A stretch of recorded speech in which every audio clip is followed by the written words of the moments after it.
एक का नाम था मयंक और दूसरी स्टूडेंट थी नेहा। ये दोनों ही बहुत अच्छे दोस्त थे।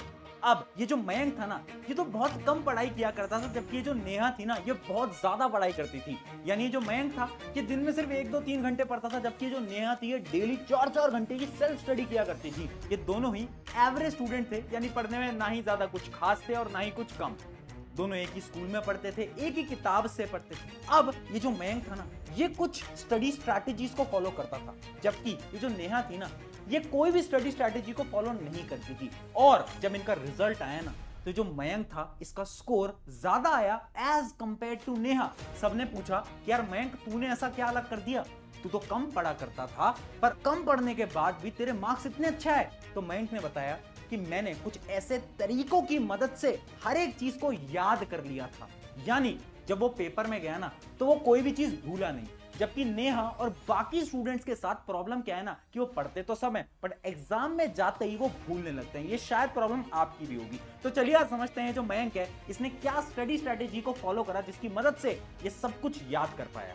तो हाय एवरीवन, मैं हूं आप सभी का अपना प्रशांत भैया। आपने भी नोट करा होगा ना, कुछ ऐसे स्टूडेंट्स हैं आपके स्कूल के अंदर जो कि कम पढ़ते हैं बट मार्क्स बहुत अच्छे लेके आते हैं, जबकि कुछ ऐसे भी स्टूडेंट हैं जो कि बहुत ज्यादा पढ़ रहे हैं बट मार्क्स उतने अच्छे नहीं लेके आ पा रहे हैं। अच्छा, एक प्रॉब्लम जो कि आपने कभी ना कभी फेस करी होगी कि आप पढ़ तो रहे हो बट एग्जाम में आप भूल जाते हो। अगर आपके साथ ऐसा कभी भी हुआ है तो कमेंट में यस जरूर लिखना, और अगर ऐसा आज तक नहीं हुआ है तो कमेंट में नो भी जरूर लिखना। अगर ये प्रॉब्लम आपने फेस करी है ना, तो आप भी मयंक की तरह, उस स्टूडेंट की तरह कुछ टेक्निक्स को फॉलो कर कर अपने दिमाग की लॉन्ग टर्म मेमोरी के अंदर सारी चीजों को याद कर सकते हो। चाहे आप 8th क्लास के स्टूडेंट हो, 9th क्लास के स्टूडेंट हो या फिर 10th क्लास के स्टूडेंट हो, आपके जो मेन सब्जेक्ट्स होते हैं वो होते हैं science, maths, SST, Hindi, English. और इन्हीं 5 सब्जेक्ट की एक एक करके स्ट्रैटेजी बताऊंगा जिनकी मदद से आप सारी चीज को अपने दिमाग के अंदर लॉन्ग टर्म मेमोरी के अंदर स्टोर कर पाओगे। तो चलो स्टार्ट करते हैं सबसे पहले साइंस के साथ। जो साइंस जैसा सब्जेक्ट है जिसके अंदर बहुत सारी चीजें याद करनी होती हैं,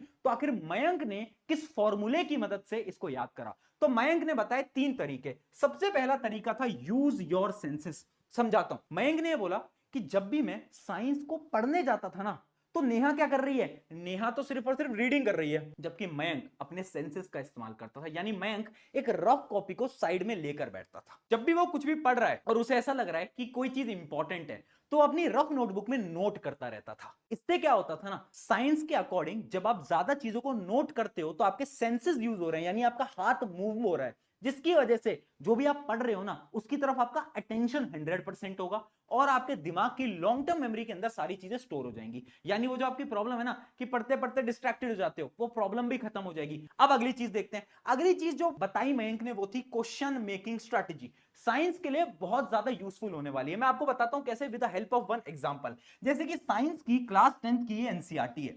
हर एक एनसीईआरटी के ऊपर क्या होता है ना, एक टॉपिक लिखा होता है। जैसे कि यहां पर एक टॉपिक आपको स्क्रीन में विजिबल होगा, टाइप्स ऑफ केमिकल रिएक्शन। तो मयंक क्या करता था, एनसीईआरटी के ऊपर हर एक टॉपिक के ऊपर इस पेज में जितने भी क्वेश्चन बन सकते हैं ना, उन सारे क्वेश्चंस को यहां पर लिख लेता था। यानी उसने पूरा का पूरा पेज रीड करा और उसे लगा कि इस पेज से 4 क्वेश्चन बन सकते हैं, और वो सारे के सारे 4 क्वेश्चन यहां पर लिख लेता था। अब जब रिवीजन का टाइम आता था, इमेजिन करो आपके एग्जाम पास आ गए हैं, तो आपको वापस से पूरी एनसीईआरटी नहीं पढ़नी है, आपको सिर्फ 4 या 5 क्वेश्चन पढ़ने हैं जो कि ऊपर लिखे हुए हैं। जबकि नेहा क्या करती थी, नेहा वापस से पूरी की पूरी एनसीईआरटी पढ़ती थी, जिससे कि टाइम बहुत ज्यादा वेस्ट होता था। तो है ना बहुत अच्छी टेक्निक, आप भी फॉलो कर सकते हो। इसके अलावा जो स्टेप नंबर 3 मयंक ने बताया वो था टीच योरसेल्फ। यानी जब भी आपको किसी चीज को याद करना है ना, तो खुद को पढ़ाना स्टार्ट कर दो।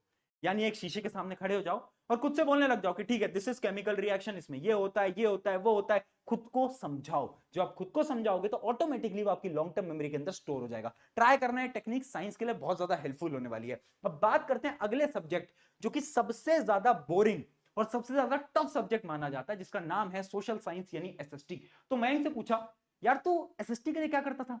साइंस तो चल समझ आ जाती है, एसएसटी तो याद ही नहीं होती, एग्जाम में जाते तो हैं बट भूल जाते हैं। तो मयंक ने बोला, यार टेंशन नहीं लेनी, बहुत सिंपल स्ट्रैटेजी है। स्ट्रैटेजी क्या है? WWH strategy.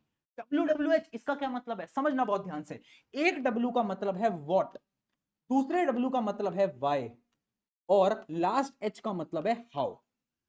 ये जो WWH स्ट्रैटेजी है ना, इसको मैं समझाता हूं एक एग्जांपल की मदद से। समझना, जैसे कि ये आपकी एसएसटी की एनसीईआरटी है, उसके ऊपर एक टॉपिक लिखा हुआ है, जैसे कि द फर्स्ट वर्ल्ड वॉर। तो जब भी एक टॉपिक होता है ना, उस टॉपिक को पढ़ने के बाद आपको खुद से 3 सवाल पूछने हैं। पहला सवाल W यानी what is first world war या फिर व्हाट इज खिलाफत एंड ऑल, ये आपको पहला सवाल पूछना है व्हाट। दूसरा सवाल आपको पूछना है व्हाई। जैसे कि इमेजिन करो एक टॉपिक है फ्रेंच रेवोल्यूशन, आप खुद से पूछोगे व्हाट इज रेवोल्यूशन, व्हाई मतलब फ्रेंच रेवोल्यूशन क्यों हुआ था, एंड हाउ कैसे हुआ था। और ये 3 सवाल के आंसर आपको एनसीईआरटी में यहीं पर ही लिख लेने हैं। इससे क्या होता है, आपको उस टॉपिक की सारी नॉलेज मिल चुकी है। अब ना आपको बार बार एनसीईआरटी रीड नहीं करनी है, बार बार नोट्स रीड नहीं करने हैं। जो भी टॉपिक है आपको खुद से 3 सवाल पूछने हैं, WWH। अगर आपने फॉलो करा तो एसएसटी की जो जितनी बड़ी प्रॉब्लम है ना, ये सारी प्रॉब्लम खत्म हो जाएगी। इसके अलावा मयंक ने एक और टेक्निक बताई जो कि है story format for history. History जैसे जो सब्जेक्ट होते हैं जिसके अंदर बहुत बड़े बड़े चैप्टर होते हैं, तो आपको हमेशा याद रखना है कहानी की मदद से। मैं खुद अपनी क्लास 10th के अंदर, क्लास 9th के अंदर हिस्ट्री को ना बहुत प्यारे तरीके से याद करता था। यानी मैं ना स्टोरी बनाया करता था कि अच्छा ये हुआ था, इसके बाद ये हुआ था, फिर ये हुआ था। तो जो स्टोरी है ना, मैं उस तरीके से याद करता था, उससे ना बहुत लॉन्ग टर्म मेमोरी के अंदर आराम से स्टोर हो पाता है। और थर्ड जो बताया वो तो सबसे ब्रिलियंट स्टेप था, जिसका नाम है कीवर्ड स्ट्रैटेजी। देखो मुझे पता है ज्योग्राफी जैसे सब्जेक्ट में बहुत सारी चीजें याद करने की जो कि तुम्हें प्रॉब्लम आ रही है। सिमिलरली इकोनॉमिक्स में भी आपको बहुत सारी प्रॉब्लम आती होगी। तो सोल्यूशन क्या है, सोल्यूशन बहुत सिंपल सा है, keyword strategy. With the help of example बताता हूं। जब भी कोई क्वेश्चन आता है ना, तो उस क्वेश्चन का आंसर आपको रटना नहीं है, पूरा आंसर लाइन टू लाइन नहीं रटना होता। इतनी मेमोरी कैसे होगी भाई तुम्हारी, अगर तुम ये सोच रहे हो इतने सारे क्वेश्चंस हैं सबके आंसर तुम रट लोगे ना, तो तुम मूर्ख हो। तो ये मूर्खता तुम्हें बिल्कुल नहीं करनी है। तुम्हें ना, जैसे मान लो एक क्वेश्चन है, how did Belgium government accommodate social differences, तो इसका जो आंसर होगा ना, वो आपको पॉइंटर की फॉर्म में याद रखना है और कीवर्ड की फॉर्म में याद रखना है। यानी डिटेल में याद नहीं करना है, आपको कीवर्ड उठाने हैं। जैसे कि देखो पहला कीवर्ड क्या है, इक्वल रिप्रेजेंटेशन। अब आपको पूरी लाइन रटने की जरूरत नहीं है। दूसरा आ गया आपका फेडरल स्ट्रक्चर। तो कीवर्ड रखना है बस आपको, बाकी ये जो लाइन है ना, बस आप इसको रीड करो, वो तो आप खुद ब खुद अपनी इंग्लिश में बना सकते हो, वो आपको याद करने की जरूरत नहीं है वर्ड टू वर्ड। तो बस आप अगर कीवर्ड समझ लोगे ना, किसी भी आंसर के अगर आप कीवर्ड याद कर लोगे कि अच्छा अगर 3 नंबर में क्वेश्चन पूछा जाएगा तो मुझे इसके 3 कीवर्ड याद है, ये, अब उस पर आप आंसर खुद से बना के आओगे। मैं गारंटी से बोल रहा हूं, चाहे स्कूल एग्जाम हो चाहे बोर्ड एग्जाम हो, 1 नंबर नहीं कटता। मैं खुद ऐसे ही करता था और मेरे भी नंबर नहीं कटते थे। तो आप भी इसको फॉलो करना, कीवर्ड स्ट्रैटेजी बहुत ज्यादा हेल्पफुल होने वाली है। एसएसटी के लिए तो खासकर बेस्ट तरीका है। चलिए आगे बढ़ते हैं, मैथमेटिक्स। अब मयंक से पूछा गया, यार तेरे ना मैथ्स में बहुत मार्क्स आए हैं, तो मैथ्स के लिए कुछ तो सीक्रेट तरीका होगा, तूने कुछ तो ऐसा फॉलो करा होगा जिससे कि तेरे इतने अच्छे मार्क्स आए। मयंक ने बोला, मैथ्स के लिए सिर्फ एक रामबाण है, क्या? वो है टाइमली प्रैक्टिस। यानी इसका क्या मतलब है, इसका यह मतलब है कि मैथ्स ना टाइम का गेम होता है। अगर आपने नोट करा हो, बहुत बार एग्जाम के अंदर आपका पेपर छूटा होगा, क्यों? क्योंकि आपने क्वेश्चंस तो प्रैक्टिस करे थे बट आपने टाइमली प्रैक्टिस नहीं करा था। तो मयंक ने बताया कि यार मैं ना एक टाइमर लगाता था 1 घंटे का, मैं रूल फॉलो करता था 1 आवर रूल। 1 घंटे का मैं टाइमर लगाता था, है ना, और 1 घंटे के टाइमर में मैं देखता था कि मैं कितने क्वेश्चंस को सॉल्व कर पाऊंगा। मैं एक बुक उठाता था, उसके क्वेश्चन सॉल्व करने लगता था। शुरू में मैं 1 घंटे में सिर्फ 10 ही क्वेश्चन कर पाता था, उसके बाद मैं 12 क्वेश्चन करने लगा, फिर उसके बाद मैं 15 क्वेश्चन करने लगा, फिर मैं 20 क्वेश्चन करने लगा 1 घंटे के अंदर। तो ऐसे ना जो मेरी मैथ्स पढ़ने की एबिलिटी थी वो बढ़ती गई।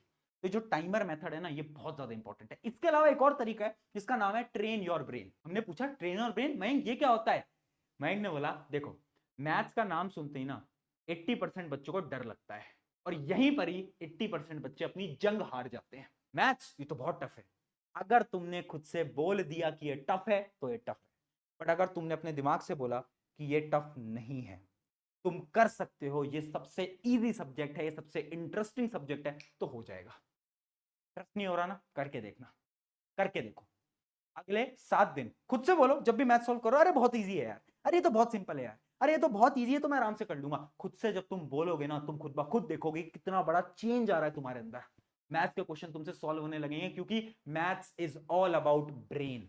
अगर तुम्हारा दिमाग तुमसे बोल रहा है नहीं हो पाएगा, नहीं हो पाएगा, बट अगर तुम्हारा दिमाग तुमसे बोल रहा है होगा, तो क्वेश्चन हो जाएगा। आगे बढ़ते हैं, Hindi and English. Hindi and English को याद करने की बहुत सिंपल स्ट्रैटेजी है, जो कि मयंक और मयंक जैसे बहुत सारे बच्चे ऑलरेडी फॉलो करते हैं। उस स्ट्रैटेजी का मतलब क्या है? उस स्ट्रैटेजी को हम बोलते हैं विजुअलाइजेशन। देखो हिंदी इंग्लिश जब हम पढ़ने जाते हैं ना, तो बड़ा टफ लगता है यार, समझ ही नहीं आ पाता। पर जो कहानियां होती हैं, अगर मैं उनको विजुअलाइज करूं यानी इमेजिन करूं, तो याद हो जाता है। तो आपको क्या करना है, जब भी आप हिंदी इंग्लिश पढ़ने जा रहे हो ना, यूट्यूब पे जाओ, स्टोरी देखो, पूरी की पूरी स्टोरी समझ लो कि अच्छा इस कहानी के अंदर ऐसा ऐसा ऐसा ऐसा हुआ था, इस पोएम के अंदर ऐसा ऐसा ऐसा हुआ था। तो जब आप वो पूरा का पूरा स्ट्रक्चर समझ लोगे ना, तो आपके दिमाग के अंदर एक पिक्चर आ जाएगी कि अच्छा ये सब हुआ था इसके अंदर। अब काम क्या है, लिखने की प्रैक्टिस आपको करनी है। लिखने की प्रैक्टिस आप आराम से कर सकते हो, और अगर आपको याद फिर भी नहीं होता तो एक और तरीका है, बोल बोल कर पढ़ो। जब हम बोल बोल के पढ़ते हैं ना, तो इससे क्या होता है, हमें नींद नहीं आती। हिंदी इंग्लिश जैसे सब्जेक्ट में नींद आना बहुत कॉमन है, आजकल बहुत सारे बच्चे हिंदी इंग्लिश पढ़ना ही नहीं चाहते हैं।